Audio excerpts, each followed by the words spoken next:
마을을 개발하기 위한 서적, 죽음에 관련 서적, 기독교에 관련된 서적, 다양한 5, 6가지 주제를 가지고 모으다 보니까 소설사에서도 역시 5만 권에 가까운 5만 대장경, 저는 이렇게 또 이야기를 할 수가 있겠네요.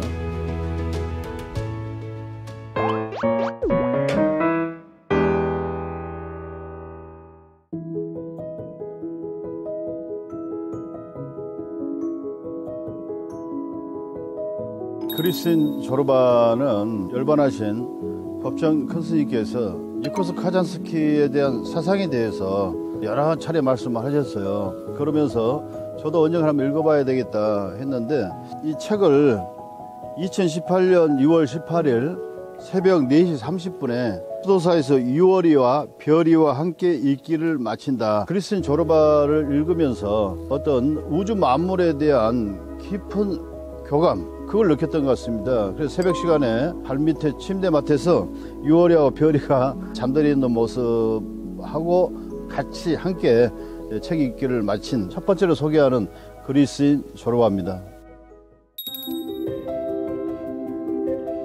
영혼의 자유로움, 그리고 종교에 대한 자유로움. 니코스 카잔스키 이 저자는 그리스인인데, 그리스는 종교예요. 종교가 결국에는 파문을 당하게 되고 결국에는 죽어서도 그리스에 묻히지를 못하는 안타까운 배경이 있는데, 니코스 카잔스키를 한마디로 나는 아무것도 바라지 않는다, 나는 아무것도 두려워하지 않는다, 나는 자유다. 함축적으로 이 묘비명에 작가의 사상이, 철학이 다 깃들어 있는 것 같습니다.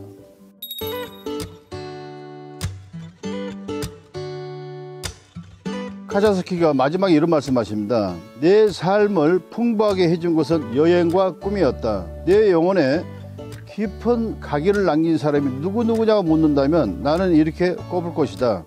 호메로스, 베르고스, 니체, 그리고 나의 작중인물이 조르바, 이렇게 이야기합니다.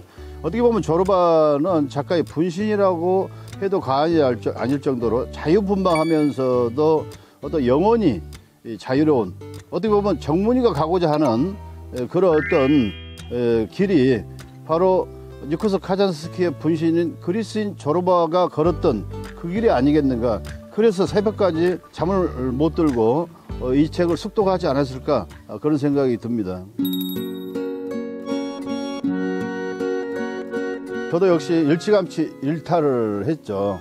수행자라고 그러면, 스님자라고 그러면 도식적인 수행 방식이 있습니다. 이를테면은 해인사의 8만 대장경을 이렇게 공부를 한다든지 또 참선을 한다든지 그런 어떤 도식적인 수행 방식이 있음에도 불구하고 30년 전에 남녀 스님을 통틀어서 제가 제일 처음에 사찰음식을 공개적으로 연구하고 강화하는 일탈 행위를 하게 됩니다. 앞치마를 두르고 요리를 한다는 게 수행자의 본 모습이 아니다, 이를 손가락을 수도 없이 받았고, 어느덧 웰빙이라는 어떤 시대적인 음식의 흐름이 고도하게 2000년도에 우리 땅에 착륙이 되면서 이 사찰 음식이 웰빙 음식의 대명사로 국내에 모든 분들 입에 이제 오르내리게 됩니다. 실제로 저는 거기 때부터서 이제 또 새롭게 주목을 받기 시작했죠. 시작은 일탈로 시작했지만 지금 너무나 자유롭고 너무나 행복합니다.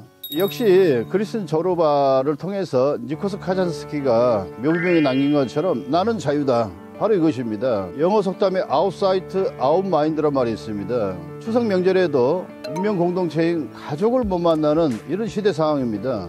우리 한국 사람도 자꾸 만나서 채취를 맡으면서 가족의 어떤 그 공동체로서의 호흡을 할 수가 있는데, 아무리 비대면으로 영상을 통해서 만난다고 하지만 거기에는 인간의 원초적인 감성에서 멀을 수밖에 없는 것이거든요. 이와 같은 어떤 갈등, 이와 같은 괴리, 종교인들은 어떻게 이렇게 해결해 줄 수 있을 것이냐, 저로서는 상당히 그 하도인 것이고요.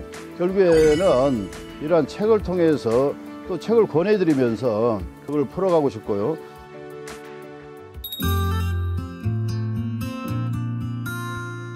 특정 집단을 지칭한다 그러면 우리처럼 이렇게 승복이라는 특정한 유니폼을 입고 생활하시는 분들, 아무래도 공무원 집단을 떠올리지 않을 수가 없습니다. 틀 지어진 조직 속에서 자유를 꿈꾼다고 하지만은 공무원의 생활이라는 게 외속과 규칙 속에서 살아가는 그런 분들이기 때문에 정말로 영혼의 자유를 꿈꾸는 이미 틀 지어져 있는 공무원이라는 한정된 신분 속에서 살아갈 수밖에 없는, 그렇지만 누구나 이 영혼의 자유를 꿈꾸는 것은 하늘이 주신 특권이거든요. 신분이 아무리 공무원이라 할지라도 꿈은 누구든지 꿀 수 있는 겁니다.